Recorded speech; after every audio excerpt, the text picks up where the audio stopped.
Boa noite. Um detalhe sobre Jijoca de Jericoacoara, é a terra que mana leite e mel. Né, Maicon? Quem já foi lá sabe que é muito bom, mas Preá também é um lugar bom, viu? Muito bom. Tenho sido pastor ali em Morada Nova, não, é Jijoca, desde 2011. Já fazem 11 anos, então, que nós estamos lá. E nesse mês de setembro, está completando também 14 anos que Deus tem me concedido a graça de estar no ministério pastoral. Vamos, então, continuar o nosso assunto aqui sobre, como o pastor Mateus já disse, os principais eventos da escatologia bíblica. Mas antes de começarmos, então, falando sobre a grande tribulação, vamos orar ao Senhor. Nosso bendito Deus, nosso Pai Santo, mais uma vez expressamos a Ti a nossa gratidão, ó Pai, pelo que está revelado na Tua palavra. Especialmente agora, ó Deus, do que temos estudado, quanto aos Teus planos sobre o futuro. Nós não estamos seguindo a Cristo às cegas, nós sabemos muito bem o que vai acontecer, porque a Tua palavra tem nos revelado.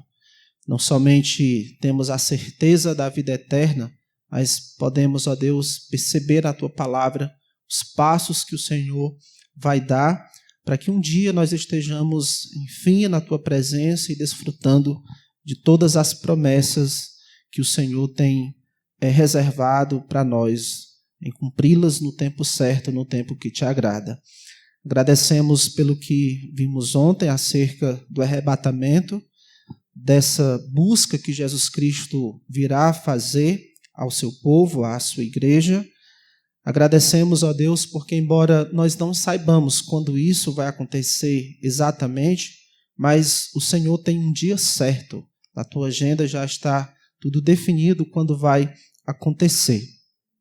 E nós Te rogamos que o Senhor nos ajude a vivermos na expectativa dessa vinda de Jesus Cristo para buscar a Tua igreja, que nós possamos expressar o quanto queremos que o nosso Senhor Jesus volte, principalmente por meio da nossa vida de piedade, de devoção ao Senhor. E também, ó Deus, queremos pedir que o Senhor venha nos abençoar, enquanto também estudamos sobre esse outro grande evento que a Tua palavra trata, que acontecerá na humanidade, a grande tribulação. Assim nós rogamos a direção do Teu Espírito a todos nós na compreensão da Tua palavra. Em nome do nosso Senhor Jesus Cristo que nós oramos. Amém. Muito bem. Então, tratando aí sobre a grande tribulação, pensando no que seria, assim como o arrebatamento, que nós vimos ontem, o arrebatamento da igreja, a tribulação se trata de um evento escatológico, um evento que tem a ver com as últimas coisas, uma das últimas coisas que irá acontecer. Enquanto o arrebatamento é um evento rápido, que envolve apenas a igreja, é importante destacar isso, o arrebatamento envolve apenas aqueles que creram em Cristo, aqueles que foram selados com o Espírito Santo. Então, enquanto o arrebatamento é um evento rápido que diz respeito apenas à igreja, a tribulação envolve toda a humanidade, com esse detalhe, um foco especial no povo de Israel, na nação de Israel.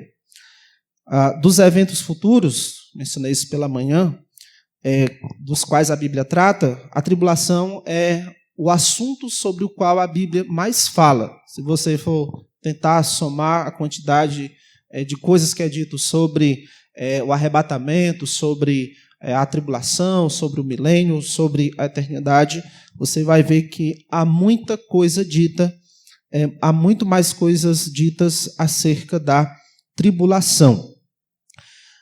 Para nós entendermos, começarmos a entender o que é isso, do que se trata esse evento, gostaria que você prestasse atenção nessas passagens aqui sobre o que é dito desse período histórico. Por exemplo, em Daniel 12, versículo 1, diz assim: haverá tempo de angústia, qual nunca houve, desde que houve nação até aquele tempo. Então, o anjo trazendo essa mensagem para o profeta Daniel, falando de algo que aconteceria futuro, um futuro até distante em relação aos dias de Daniel. Ele diz que haverá um tempo de angústia, qual nunca houve, ou seja, não houve um tempo semelhante a esse que irá acontecer, desde que houve nação até aquele tempo. Vai ser, nas palavras aqui do anjo, um tempo sem igual, um tempo de angústia, de sofrimento sem igual. Jesus Cristo também, ele tratando desse assunto, ele disse lá em Mateus 24, versículo 21, porque nesse tempo haverá grande tribulação, como desde o princípio do mundo até agora não tem havido e nem haverá. Quando acontecer esse período, esse evento, a grande tribulação, da qual nós estamos falando aqui, vai ser algo que na história nunca aconteceu algo semelhante, nem pior, e nem depois que esse evento terminar, não vai acontecer na história algo semelhante ou pior. Vai ser algo único. Apocalipse 3:10, lá diz, prometido à igreja, que ela seria livre da hora da provação que há de vir sobre o mundo inteiro.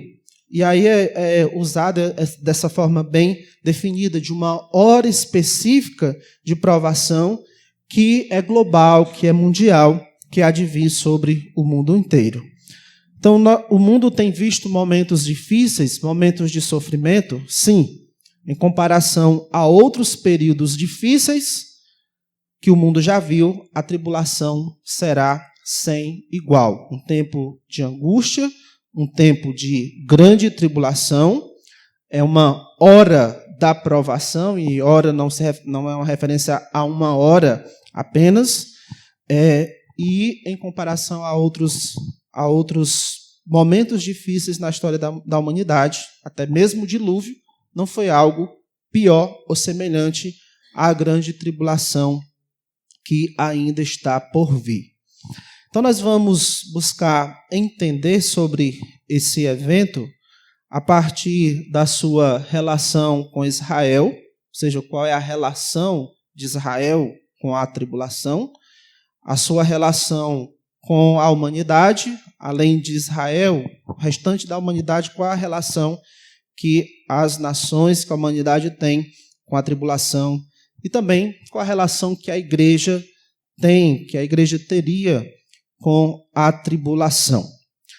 Começando então por Israel, qual a relação de Israel com a tribulação? Mantenha em sua mente que esse é um período de angústia, de sofrimento sem igual, como as passagens que já foram apontadas aqui. Qual a relação de Israel com a tribulação? A tribulação, irmãos, é um período de 7 anos literais, que se dará início com um acordo feito entre um líder mundial. Em algum momento da história vai ter um líder mundial, um homem que vai ser capaz de governar o mundo inteiro. Nós entendemos pela revelação das Escrituras que esse líder é aquele que nós chamamos de anticristo, que nós, os escritores bíblicos, chamam de anticristo. Então ele vai realizar um acordo com o povo judeu. É aí que começa esses 7 anos de tribulação. Esse tratado dará início, esse acordo entre o anticristo e o povo judeu. Claro que, na época que isso estiver acontecendo, o entendimento do povo judeu não é que esse aí é o anticristo. Não é esse o entendimento que eles vão ter. Esse tratado dará início aos eventos da 70ª semana de Daniel, e eu gostaria que você abrisse a sua Bíblia lá em Daniel 9, versículo 27. Daniel 9, versículo 27. Primeiro, no versículo 24, diz: 70 semanas estão determinadas sobre o teu povo e sobre a tua santa cidade. Algo que estava acontecendo aqui no livro de Daniel é que os judeus eles estavam exilados na Babilônia e eles estavam lá por conta do pecado, da desobediência deles contra Deus. E Daniel entendeu, lendo o livro do profeta Jeremias, que o período de exílio do seu povo duraria 70 anos. Por que 70 anos? Porque por 490 anos eles estiveram desobedecendo uma ordem de Deus. Não era a única, mas uma especial, para que o número do período de exílio fosse 70 anos, é que Deus tinha ordenado para eles, quando eles estavam na terra prometida. Vocês podem plantar 6 anos e colher. No 7º ano, não plante, deixa a terra descansar. No 6º ano, Deus prometeu, eu vou dar suficiente para o 6º ano e para o 7º ano. Então, no 7º ano, deixa a terra descansar. Eles desobedeceram por 490 anos, eles desobedeceram essa ordem de Deus, por isso Deus os tirou da terra prometida, da terra de Canaã, por meio do Império Babilônico, os levou, os exilou para a Babilônia e a terra ficou descansando os 70 anos que deveria ter descansado, mas pela desobediência deles isso não aconteceu. Então Daniel entende que o exílio duraria 70 anos. E agora Deus se apresenta para Daniel e mostra que ele tem um programa para o povo de Israel, e esse programa envolve 490 anos, que seria 70 semanas, semanas de anos, seria 70 vezes 7, que daria 490 anos. Então, versículo 24, 70 semanas estão determinadas sobre o teu povo. Lá no versículo 27, ele já vai ter falado aí, entre o versículo 24 e o versículo 27, de 69 semanas. Depois nós vamos ver aí. Ele já vai ter falado, entre o versículo 24 e 26, de 69 semanas. E no versículo 27, ele vai falar da última semana, da 70ª semana, que seriam os 7 últimos anos desse período aí.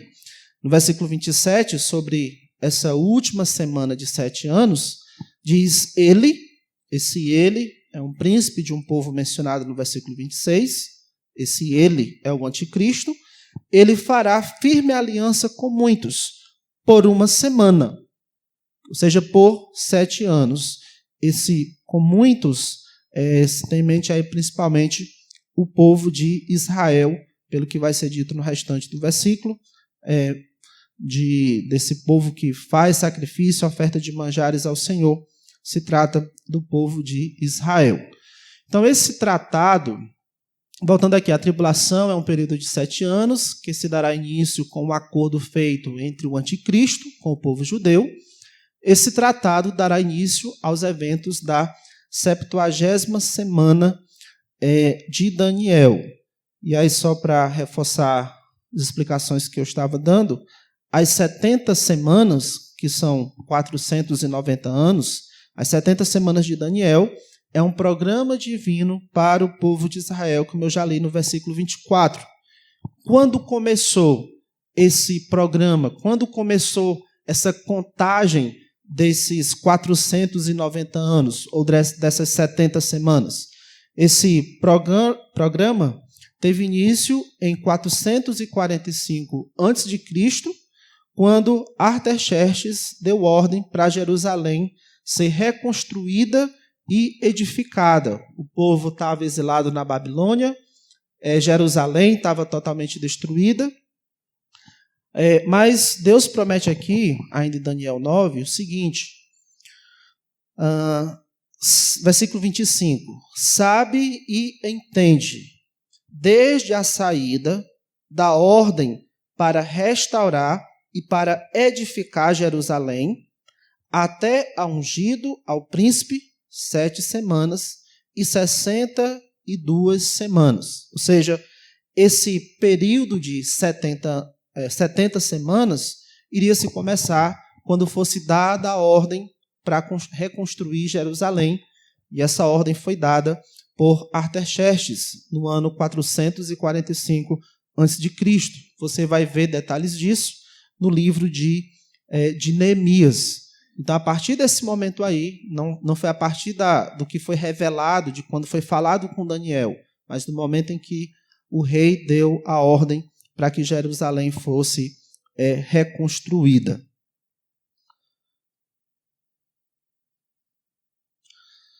Dessa ordem até a data em que Jesus entrou em Jerusalém, desde que Artaxerxes, em 445 a.C., deu essa ordem, até a data em que Jesus entrou em Jerusalém montado num jumento, completaram-se as 69 semanas.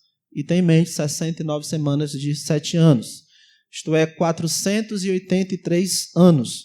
No versículo 25, de novo, sabe e entende, desde a saída da ordem para restaurar e para edificar Jerusalém, isso foi com Artaxerxes, até ao ungido, esse ungido aqui seria o Messias que viria, ao príncipe, ou seja, desde quando a ordem fosse dada, até esse ungido, esse príncipe que é o Messias, ele diz 7 semanas, que seriam 7 vezes 7, 49 anos, e 62 semanas, no total 69 semanas, iriam se passar entre a ordem dada e o ungido.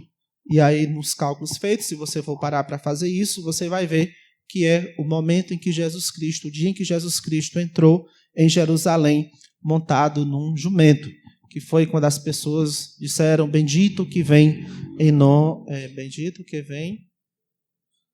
do Senhor, bendito que vem em nome do Senhor. Obrigado. Então, a profecia, continuando ainda nesse texto, a profecia menciona eventos que irão acontecer fora da contagem das 70 semanas, nesse texto aqui que nós estamos, entre a semana 69 e a semana 70.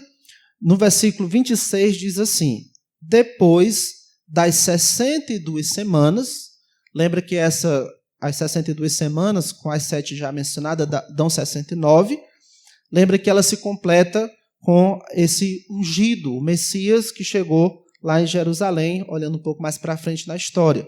Então, depois dessas 62 semanas, no total 69, será morto ungido. Perceba que é depois que completou as 69 semanas que o ungido, mencionado aí no versículo 25, e agora aqui de novo, vai ser morto. Ou seja, o Messias, o príncipe, vai ser morto, não dentro da 69ª semana, é depois dela. E o povo de um príncipe que há de vir destruirá a cidade, o santuário. Se você for conhecer um pouco mais da história também, esse povo que destruiu o santuário foi o povo romano, no ano 70 depois de Cristo. Isso aconteceu, deles destruírem o templo lá. E o seu fim será no dilúvio, e até o fim haverá guerras, desolações são determinadas. E aí no versículo 27 diz, ele, falando desse príncipe que viria de um povo, fará firme aliança com muitos por uma semana. Agora ele volta a mencionar a última semana que estava faltando. O que eu quero que você perceba aí é que entre a semana 69 e a semana 70, há eventos que vão acontecer. Eventos que não fazem parte dessa cronologia das 70 semanas. Entre a semana 69 e a 70, há um intervalo de tempo fora desse programa. Desde que Jesus entrou em Jerusalém, no final da 69ª semana, a contagem desse programa para Israel foi interrompido. É importante você manter em mente que, no versículo 24, 70 semanas estão determinadas sobre o teu povo, o povo de Daniel, que são os israelitas, o povo judeu. Então, só para frisar aí que desde que Jesus entrou em Jerusalém, que foi no final da semana 69, a contagem desse programa para Israel foi interrompido. E aí a pergunta que fica é: quando a contagem da última semana, dos últimos 7 anos, será retomada? Quando essa contagem será retomada? É que no versículo 27 nos ajuda a entender, dizendo: ele fará firme aliança com muitos por uma semana. Ou seja, a retomada da contagem dessa última semana se dá quando esse acordo entre o líder mundial, no caso o anticristo, e o povo judeu, quando esse acordo for feito. É nesse momento, por que eu estou trazendo tudo isso? Porque é nesse momento que vai começar a tribulação. É nesse momento aí, desse acordo feito entre o povo judeu com o anticristo, que vai começar a tribulação. Na verdade, os últimos 7 anos da profecia de Daniel é o período de tribulação. Dessas 70 semanas de 7 anos que Deus tem, que é um programa de Deus para Israel, os últimos 7 anos é o período que a Bíblia trata para nós como o período da tribulação. O que é que está faltando dentro daquele programa de Deus para Israel? Os 7 anos de tribulação, o período da tribulação. Na primeira metade desse período de 7 anos, haverá paz para Israel, porque lá no começo ele fez um acordo com o anticristo, então na primeira metade aí desse período vai haver paz por conta dessa aliança. Como diz aqui o versículo 27, ele fará firme aliança com muitos por uma semana. Na metade da semana, ou seja, ao completar aí 3 anos e meio, fará cessar o sacrifício e a oferta de manjares. O anticristo, no caso, vai romper essa aliança com o povo judeu. E aí a paz que o povo judeu tinha nesse tempo não vai ter mais. Continuando, o anticristo, o então líder mundial, romperá essa aliança, interferindo na adoração do povo judeu por um ato abominável, como diz aqui o versículo 27 de novo. Ele fará cessar a oferta e o sacrifício de manjares. Sobre a asa das abominações virá o assolador. Ele vai começar a assolar, perseguir o povo judeu, começando por esse ato abominável em que ele rompe, quebra, né, o acordo que ele fez com o povo judeu. E a partir de então, né, como é dito aí, que virá o assolador, ele vai começar a perseguir o povo judeu. Abra sua Bíblia agora em Mateus 24, por favor. Mateus 24.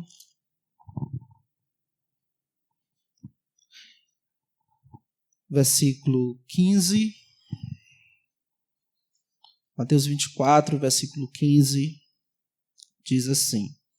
Lembra? Jesus Cristo está falando aqui essas palavras, e Jesus Cristo, a gente pode observar aqui que ele entende que aquilo que foi dito lá em Daniel não aconteceu lá nos dias de Daniel. Era um evento ainda futuro, inclusive em relação aos dias de Jesus Cristo, que ele recorre aqui ao que é dito lá no livro de Daniel. Quando, pois, virdes o abominável da desolação, de que falou o profeta Daniel no lugar santo, quem lê, entenda. Ou seja, quando virdes o abominável da desolação de que falou o profeta Daniel no lugar santo, que seria o templo, algo abominável vai ser feito lá. Versículo 16 diz: então, os que estiverem na Judeia, fujam para os montes. Quem estiver sobre o eirado, não desça a tirar de casa alguma coisa. E quem estiver no campo, não volte atrás para buscar sua capa. Ai das que estiverem grávidas e das que amamentarem naqueles dias. Orai para que a vossa fuga não se dê no inverno, nem no sábado, Jesus Cristo aqui ele mostra que tipo de perseguição os judeus vão enfrentar por parte do anticristo. Como vai ser uma perseguição voraz, cruel, a ponto de, se alguém esqueceu alguma coisa em casa, nem voltar lá para ir buscar. E até eles orarem para que isso não venha acontecer no inverno, por exemplo, ou nem no sábado. E tudo isso para mostrar o quanto que essa perseguição ela vai ser bem cruel. Aquele anticristo que se mostrava, aquele líder que se mostrava favorável ao povo judeu, a partir de então vai passar a perseguir de forma bem cruel os judeus. Por isso que lá no livro de Daniel fala fala dele como o assolador, porque ele vem para isso, dele começar essa perseguição, para maltratar e matar os judeus. Então, o anticristo passará a perseguir o povo judeu, e isso vai acontecer bem na metade desses 7 anos. Agora, escute bem isso. O que faz a tribulação o seu maior tempo de angústia? Lembra que nós vimos lá no começo que é um tempo sem igual, um período de sofrimento que nunca teve algo antes parecido e nem vai ter depois. O que faz a tribulação ser o maior tempo de angústia e sofrimento da história não é a perseguição a Israel. São os juízos divinos derramados sobre o mundo, em parte para salvar Israel. Ou seja, dentro desse período, nesse período da tribulação, período de 7 anos, vai ser um período de angústia, de muito sofrimento. Para Israel, esse sofrimento vem por causa da perseguição do anticristo, mas, como a gente vai ver daqui a pouco, a humanidade toda vai estar experimentando dos juízos de Deus. E Deus, em parte, está fazendo isso com o objetivo de salvar Israel, de livrar Israel. Jeremias 30, versículo 7. Jeremias 30, versículo 7, que diz assim: Ah, que grande é aquele dia, e não há outro semelhante. É tempo de angústia para Jacó. Ele, falando do Senhor, falando de Jacó, que seria a nação de Israel, ele, porém, será livre dela. É um tempo de angústia para Jacó, um tempo que não tem semelhante, mas Deus afirma aqui que Jacó será livre. Então, parte do que vai estar acontecendo, os juízos que Deus vai derramar sobre o mundo, tem como objetivo também salvar Israel. Tanto é que algumas passagens mostram que Deus ele vai preservar, enquanto ele está derramando o seu juízo, ele vai preservar os seus santos. Uma das passagens é aquela que fala dos 144 mil, em que Deus vai enviar um juízo, mas Deus vai preservar os 144 mil de Israel para que eles não sejam atingidos com aquele juízo que Deus tem derramado sobre o mundo. Essas 70 semanas estão determinadas sobre Israel para Deus então cumprir o que tem prometido a Israel. Gostaria de novo voltar a Daniel, versículo 24 do capítulo 9. 70 semanas estão determinadas sobre o teu povo e sobre a tua santa cidade. Para quê? Para fazer cessar a transgressão, para dar fim aos pecados, para expiar a iniquidade, para fazer a justiça eterna, para selar a visão e a profecia e para ungir o santo dos santos. Tudo isso aqui nos ajuda a entender que essa 70ª semana para o povo de Israel, esses 70 semanas ainda não aconteceram na sua totalidade, porque isso aqui ainda não é real para Israel. O povo de Israel ainda não está desfrutando da justiça eterna. O povo de Israel não parou de pecar, né? Ainda não foi feito esse cessar a transgressão. Então, nada dessas coisas aqui já estão acontecendo. Israel em nenhum momento da história desfrutou disso aqui ainda. Então, quando se finalizar todo esse período, essas 70 semanas que Deus tem determinado para o povo de Israel, inclusive esse período de 7 anos de tribulação, é que Deus vai cumprir isso aqui que ele tem prometido. Então, de início, para você perceber que esse período da tribulação tem a ver com o povo de Israel. Agora, qual a relação da humanidade com a tribulação? A parte do povo de Israel, as outras nações, os outros povos, qual a relação que eles têm com a tribulação? A tribulação não diz respeito somente a Israel. A tribulação, visto que a tribulação é a aplicação da ira de Deus sobre o mundo, nesse período Deus vai trazer vários juízos sobre o mundo para punir os homens. Apocalipse 3:10, versículo que a gente tem olhado já algumas vezes. Deus diz: porque guardaste a palavra da minha perseverança, também eu te guardarei da hora da provação que há de vir sobre o mundo inteiro. Não somente sobre Israel, sobre o mundo inteiro, para experimentar, não somente os judeus, para experimentar os que habitam sobre a terra. Então, esse período, embora tenha um foco especial com o povo de Israel, porque é quando Deus vai voltar a trabalhar mais com o povo de Israel, mas é um período que diz respeito ao restante da humanidade. E aí nós temos Apocalipse 6-19, esses capítulos que descreve a tribulação em detalhes. A maior parte do livro de Apocalipse, dos 22 capítulos, do capítulo 6-19, é reservado, especialmente até o 18, para dar detalhes sobre o que vai acontecer na tribulação.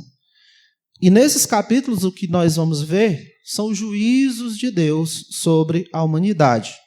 Haverá 3 sequências de juízos.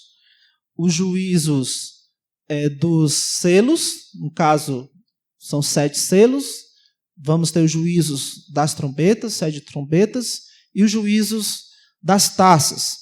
Claro que a gente não tem condições de passar por cada um dos 7 selos, cada um das 7 trombetas, cada um das 7 taças. Mas eu gostaria de olhar pelo menos um de cada, só para a gente ter um pouco de noção de como Deus vai punir a humanidade nesse período da tribulação.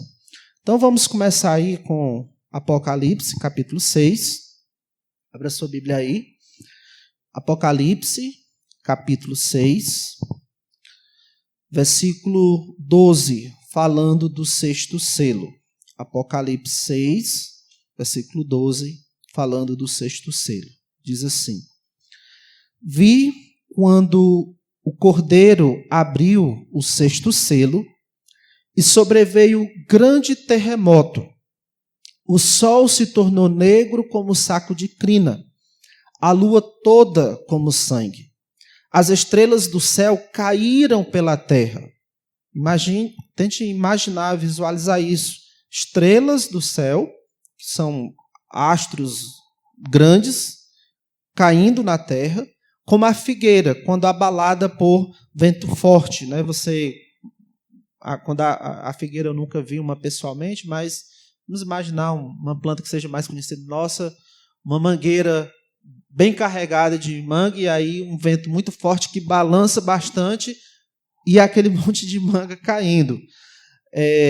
Então, imagine algo gigantesco acontecendo na terra, a destruição que vai causar. Versículo 14 diz: o céu recolheu-se como um pergaminho quando se enrola. Então todos os montes e ilhas foram movidos do seu lugar. Os reis da terra, os grandes, os comandantes, os ricos, os poderosos, e todo escravo e todo livre, se esconderam nas cavernas e nos penhascos dos montes, e disseram aos montes e aos rochedos: caí sobre nós e escondei-nos da face daquele que se assenta no trono e da ira do Cordeiro, porque chegou o grande dia da ira deles, e quem é que pode suster-se? Ao que parece, é aqui nesse momento que as pessoas vão entender que o que está acontecendo no mundo não é só causas naturais, não é só a natureza que se rebelou contra o homem, é Deus que está fazendo isso. As coisas que estão acontecendo na terra é algo que o próprio Deus está realizando. Por isso que eles vão dizer, chegou o grande dia da ira de Deus. E quem é que pode suster-se? Capítulo, isso aí, o sexto selo, que seria um desses primeiros juízos aí. Vamos ver aqui a quinta, capítulo 9, vamos ver a quinta trombeta.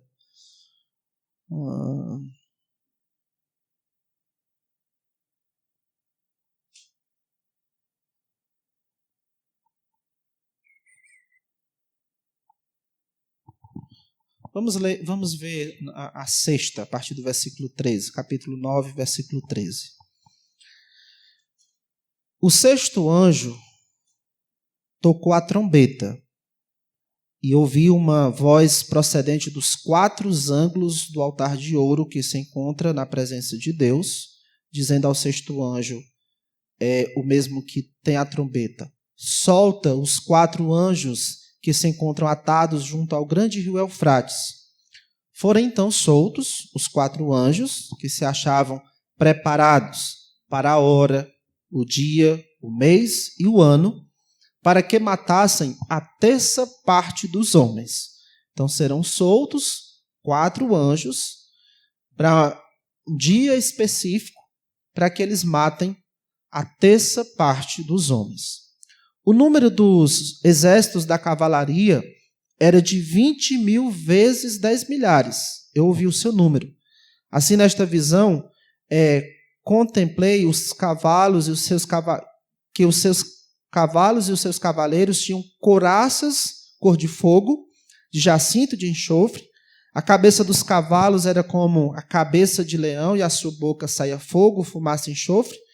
Por meio destes flagelos, a saber, pelo fogo, pela fumaça e pelo enxofre que saíam da sua boca, foi morta a terça parte dos homens. Eles foram soltos para matar a terça parte dos homens. Como é que eles iriam fazer isso? O versículo 18 explica. Pois a força dos cavalos estava na sua boca e na sua cauda, porquanto a sua cauda se parecia com serpentes, e tinha a cabeça e com ela causavam dano. Os outros homens, aqueles que não foram mortos por esses flagelos, não se arrependeram das suas obras, deixando de adorar os demônios, veja que adoravam até os demônios, e os ídolos de ouro, de prata, de cobre, de pedra, de pau, e por aí continua.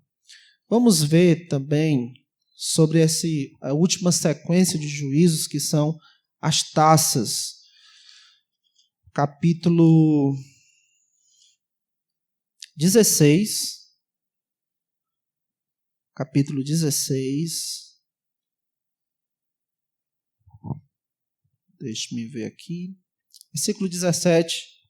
Vamos ver sobre o sétimo flagelo aí, que seria a taça. Diz assim, então, e aí a gente está lendo só um deles, viu? São 7 no total. Então derramou o sétimo anjo a sua taça pelo ar, e saiu grande voz do santuário do lado do trono, dizendo, feito está. E, quando aconteceu isso, sobrevieram relâmpagos, vozes e trovões, e ocorreu grande terremoto, como nunca houve igual desde que há gente sobre a terra. Um terremoto que nunca aconteceu um parecido na história. Tal foi o terremoto forte e grande, e a grande cidade se dividiu em 3 partes, e caíram as cidades das nações. Um terremoto tão grande a ponto de abalar todas as cidades do mundo. E lembrou-se Deus da grande Babilônia para dar-lhe o cálice do vinho do furor da sua ira, Todas as ilhas fugiram e os montes não foram achados. Também desabou do céu sobre os homens grande saraivada com pedras que pesavam cerca de 1 talento. Quando esse anjo disse feito está, além desses relâmpagos, vozes, trovões, além desse grande terremoto, também começou a chover pedras sobre os homens. Pedras pesando cerca de 35 quilos. E por causa do flagelo da chuva de pedras, os homens blasfemaram contra Deus, porquanto o seu flagelo era sobremodo grande. Só para a gente ter noção do que é que vai estar acontecendo no mundo durante esse período. Com esses juízos que são progressivos, eles vão se intensificando, Deus trará juízo contra o mundo incrédulo e contra o reino do anticristo. E como você já pode ter percebido por alguns versículos aí que lemos, ao fim desses juízos, os homens estarão ainda mais rebeldes contra Deus. Não tem aquele ditado que quem não vem pelo amor, vem pela dor? Nem todos. A tribulação vai mostrar isso. Que muitos, mesmo em meio à grande dor, vão continuar endurecidos e rebeldes contra Deus. Por exemplo, aí no capítulo 16, versículo 10, diz assim: derramou o quinto a sua taça sobre o trono da besta, cujo reino se tornou em trevas, e os homens remordiam a língua por causa da dor que sentiam, e blasfemaram o Deus do céu por causa das angústias e das úlceras que sofriam, e não se arrependeram de suas obras. E meio à grande dor, uma oportunidade para se arrepender, para reconhecer Deus, eles estavam blasfemando contra Deus. Também no versículo 21 diz: também desabou do céu sobre os homens grande saraivada, com pedras que pesavam cerca de 1 talento, e por causa do flagelo da chuva de pedras, os homens blasfemaram de Deus, porquanto o seu flagelo era sobremodo grande. Aqui já era quase chegando ao fim da tribulação, e os homens permaneciam rebeldes contra Deus, mesmo em meio à grande dor. É isso que vai estar, além do que está acontecendo com Israel, é o que vai estar acontecendo também com a humanidade. Deus vai estar derramando os seus juízos sobre a humanidade que permanece incrédula contra Ele. Agora, qual a relação da igreja com a tribulação? Vimos a relação de Israel com a igreja, a tribulação faz parte de um programa que Deus tem para Israel. Vimos a relação da humanidade com a tribulação. Deus vai estar tratando do pecado da humanidade também. E com respeito à igreja, aqueles que creram em Cristo e que foram selados com o Espírito Santo. A relação da igreja com a tribulação é nenhuma. A igreja não tem nenhuma relação com a tribulação, pelo simples fato de que a igreja não participará da tribulação. A igreja não vai estar presente nesse período de 7 anos que Deus tem para Israel e que Deus tem para o restante da humanidade. E esse versículozinho aqui, eu acho que já deu até para você memorizar, Apocalipse 3 e 10, que diz: porque guardaste a palavra da minha perseverança. E se lembra aqui que quem escreveu esse livro, Apocalipse, foi João. Se você for olhar a linguagem de João no livro de Apocalipse, nas epístolas de João e no Evangelho de João, como ele coloca as palavras de Jesus Cristo, você vai ver que essa expressão, guardaste a palavra da minha perseverança, ele usa isso para identificar a igreja, os discípulos de Cristo. São aqueles que guardam a sua palavra. Então, por que guardaste a palavra da minha perseverança? Diz, é prometido, também eu te guardarei da hora da provação que há de vir sobre o mundo inteiro, para experimentar os que habitam sobre ela. 1 Tessalonicenses, versículo 5 e 9, se você puder folhear a sua Bíblia até lá também. 1 Tessalonicenses, 5 e 9.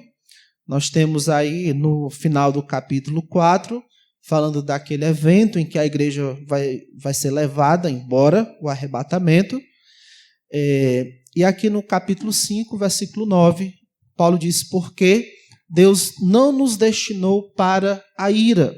E quando ele fala de ira aqui, ele está falando desse período, que era uma das dúvidas aqui dos irmãos, se eles já estavam vivendo no período da tribulação, no período do dia do Senhor.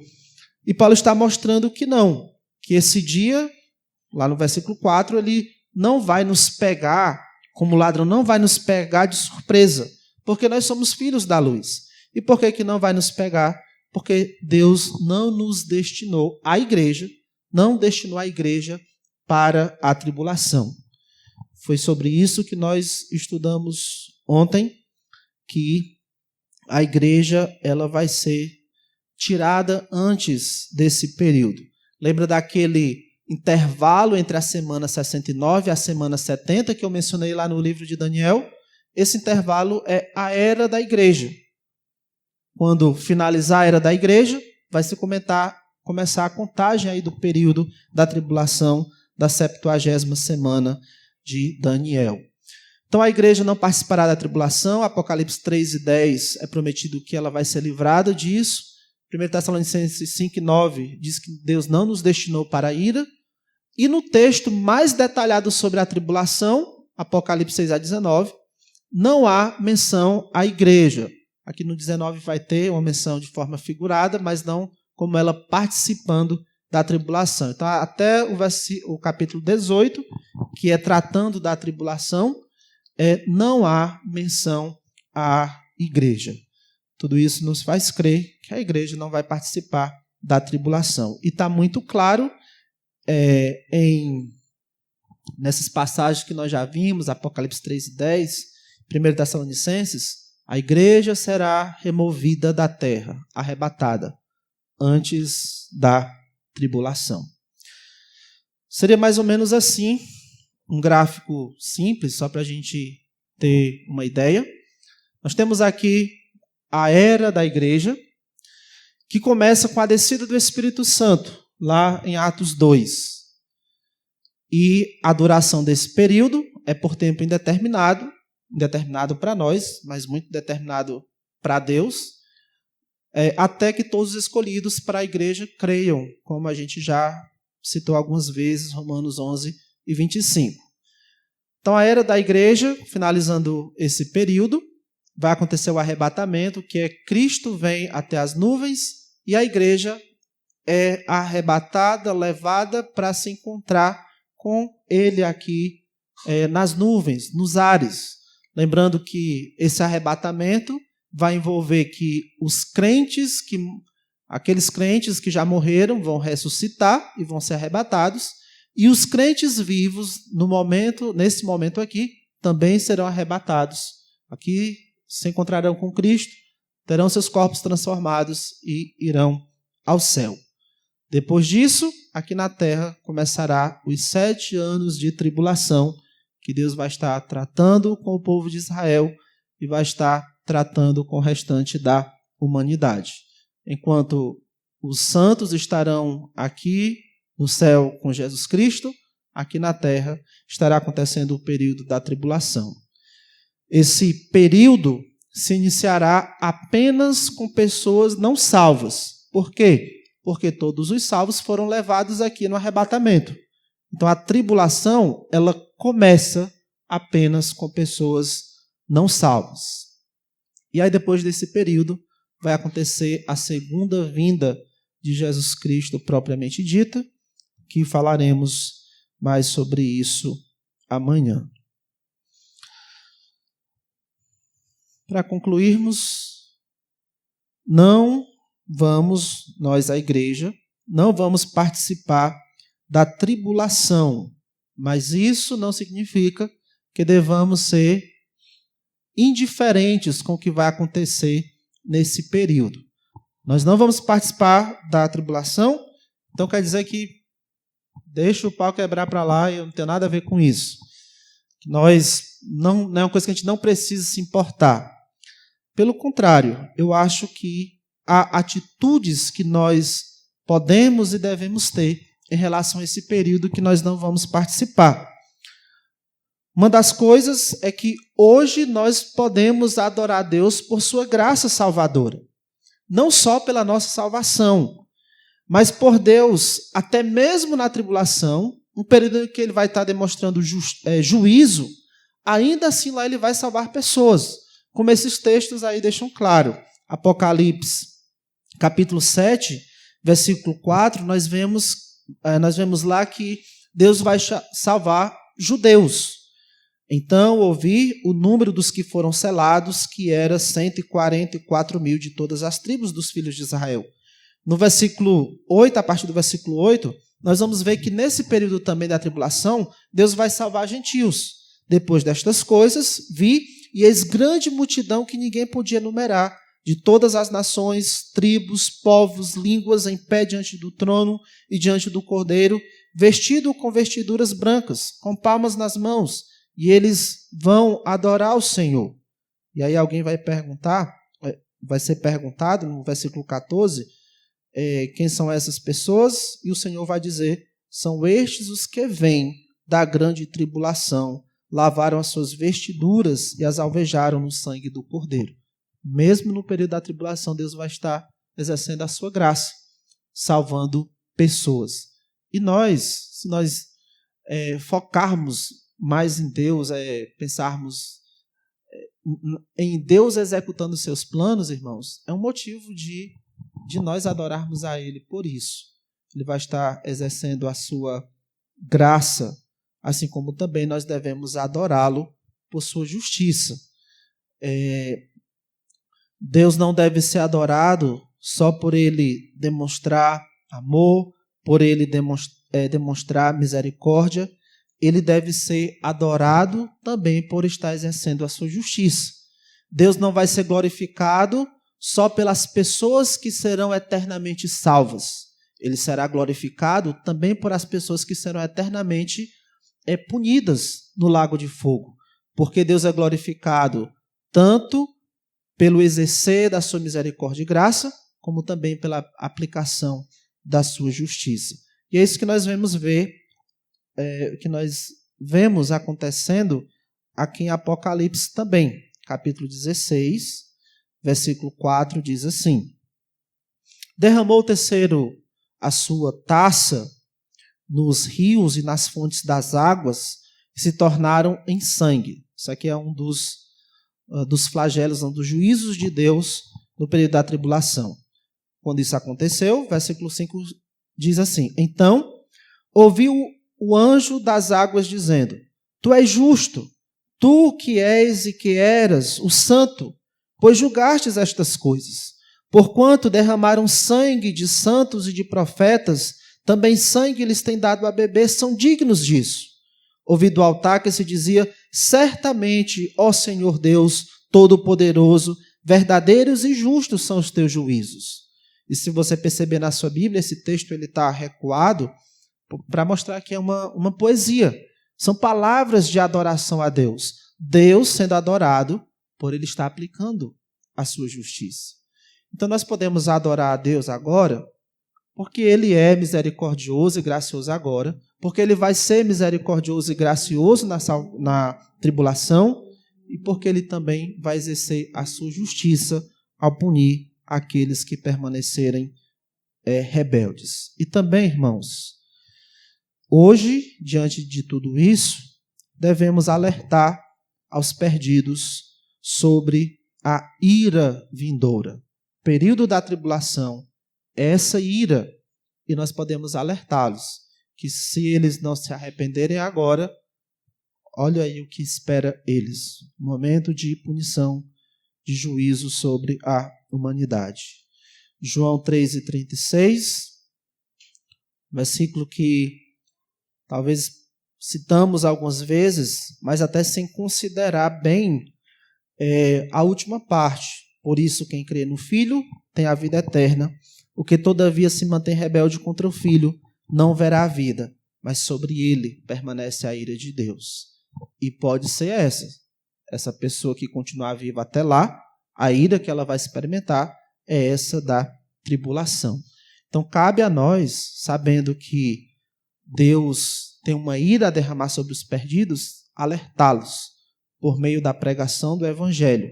E o Evangelho não envolve só Jesus morreu por você, Deus te ama, crê no Senhor Jesus e será salvo. Não somente apresentar essas verdades, mas apresentar essa verdade de Deus estar pronto a punir o pecado daqueles que se mantêm rebeldes contra eles. De a ira de Deus pairar sobre aqueles que se mantêm rebeldes contra ele. É isso. Nós não vamos participar da tribulação, a igreja não vai. Mas nós podemos adorar a Deus pelo que ele vai fazer lá e alertar muitos para que eles não queiram esperar para experimentar daquele período. Vamos orar. Gracioso Pai, muito obrigado, meu Senhor, pela tua santa palavra. Peço que o Senhor nos desperte para que nós busquemos compreender mais acerca dessas verdades que o Senhor tem revelado para nós, para que assim nós possamos te adorar mais e melhor, conhecendo quem o Senhor é, o que o Senhor fez e o que o Senhor ainda vai fazer. E também, ó Deus, estarmos mais dispostos e preparados para falarmos do teu amor e da tua justiça àqueles que ainda estão perdidos. Que o Senhor se agrade em nos despertar, visto que esse dia se aproxima, para que nós possamos fazer mais em prol dessa grande responsabilidade que o Senhor nos deu, de irmos fazermos discípulos de todas as nações. Assim eu te oro, meu Pai, nosso Deus, em nome do Senhor Jesus. Amém. Pastor Mateus, muito obrigado.